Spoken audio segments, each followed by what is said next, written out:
കേരള സർക്കാർ കാർഷിക വികസന കർഷക ക്ഷേമ വകുപ്പ് പോഷക സമൃദ്ധി മിഷൻ സംസ്ഥാനതല പരമ്പരാഗത വിത്തുത്സവം 2025 23, 24 തീയതികളിൽ കഞ്ഞിക്കുഴി പഞ്ചായത്ത് അങ്കണത്തിൽ നടത്തുന്ന സംസ്ഥാനതല പരമ്പരാഗത വിത്തുത്സവം പരമ്പരാഗത വിത്തിനങ്ങളുടെ പ്രദർശനവും വിപണനവും പരമ്പരാഗതമായി വിത്ത് സംരക്ഷിക്കുന്ന കർഷകരുടെ അനുഭവം പങ്കുവയ്ക്കൽ സെമിനാറുകൾ പരമ്പരാഗത ഭക്ഷ്യമേള കലാപരിപാടികൾ എന്നിവയെല്ലാം സംഘടിപ്പിച്ചിട്ടുണ്ട്. ഇതിൻ്റെ ജില്ലാ എക്കോ ഷോപ്പുകളുടെ ഉൽപ്പാദന പ്രദർശനവും മൂന്നാറിലെ ഗോത്ര സമൂഹങ്ങൾ കാഴ്ചവെക്കുന്ന പരമ്പരാഗത ഭക്ഷ്യമേളയും ഉണ്ടായിരിക്കുന്നതാണ്.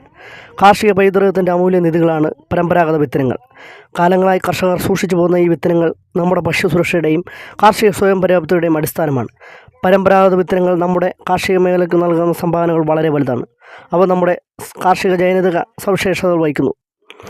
ഓരോ കർഷകനും ഭാവി തലമുറയ്ക്കായി ഈ അമൂല്യ സമ്പത്ത് സംരക്ഷിച്ച് ഈ ദൗത്യത്തിൽ പങ്കാളികളാകേണ്ടതാണ്.